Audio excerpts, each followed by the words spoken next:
My name's Nikki Tundel. For years, I have been taking pictures of graves, and specifically things on graves. Historically, items that were placed on graves were actually meant to pacify the spirits so they wouldn't rise up and kill you. But now there's much less a threat of that. So now the things reach out to the people who are the deceased. So this is one of my first pictures I took in a cemetery. It's 2 cherub figurines, and then of course behind there's a photo of a family.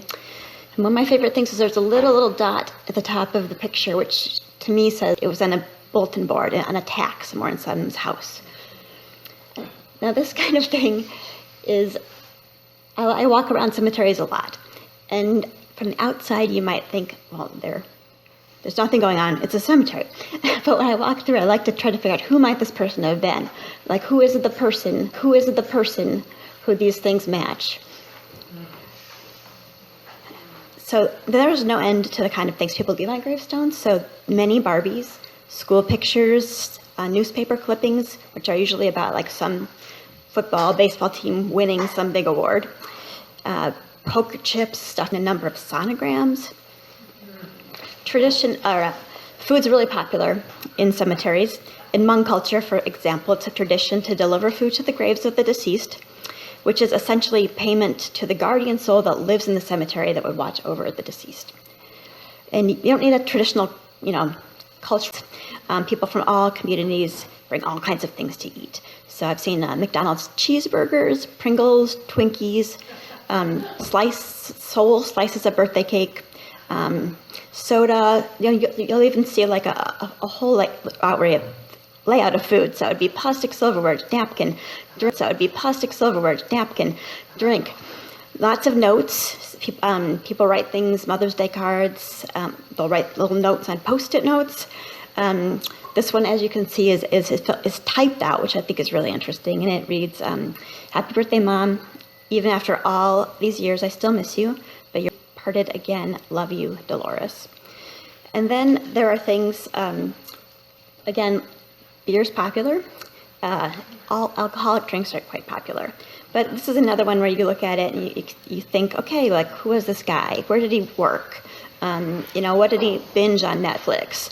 What did he drink with his beer? And there's balls, lots of balls. So baseballs, footballs, golf balls, all the things left for the deceased. And you can kind of like become a little whimsical, like, okay, was that the baseball that Dad used with his son, and the son's passed away, and he's put the baseball back out? It gets me thinking a lot.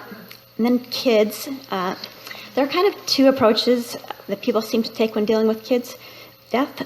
Some are that the child remains the same age as they were when they died. So this girl died when she was 5.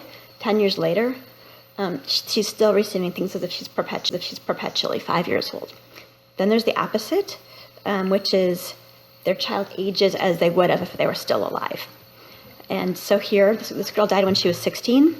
5 years later, they're celebrating her 21st birthday with a bottle of watermelon vodka and a shot glass, and the note encourages you to help yourself to a birthday drink with Alyssa. Now, this kind of thing is, how do I say it? Things are like this I would not like if I saw them in a store, like tchotchkes and these weird figurines. I would just be like, but somehow when I see them in a cemetery, I feel like they're so lovely and bittersweet and heartwarming. So it's like cemetery kind of changes the meaning of a lot of things. And same here. Who is this person? Was she good at tennis? Is tennis a new thing? I just love trying to understand who the people are, and I don't usually look up. Then there's holidays, were also very popular. Especially Halloween, which is kind of funny. So then you've got ghouls and skulls and ghosts actually flying around the cemetery. Other people, though, Christmas will be Christmas trees, decorations, boxes covered in decorative wrapping. So all holidays, really. And this is from a little boy. So this is a lot of little kids draw pictures, coloring book colorings. This one says, "My dad rocks." And you can tell it's a pretty young child, especially with the glued-on googly eyes. So those ones, kind of get to me. Then there's ones that I don't understand at all. So like this is a, kind of a concrete cat on top of a dollar bill and then a little blue miniature motorcycle. So I like to think that a lot of them are like inside jokes that people have. One of them I saw was just maybe 10 different air fresheners from a car. Vanilla smell. And so, this is people, I don't know, it breaks my heart kind of sometimes. It's public, it's a very public place, but very personal things happen on graves. And you can be there and you can see them because they're shared.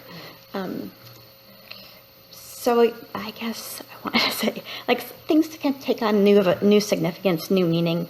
Like it's an angel, her wings are broken, they're glued back together. She's got a bunch of pets. Who's this for, and who wanted to share that? Same thing here is this girl had passed away her senior year of high school, but she hadn't actually, before graduation. So this was left on her grave.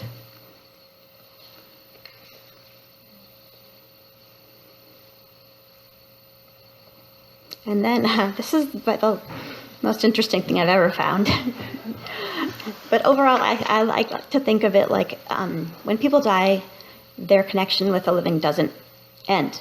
Like the connection and the friendship doesn't end. So these are examples where there's still a connection between the two, and it goes on forever.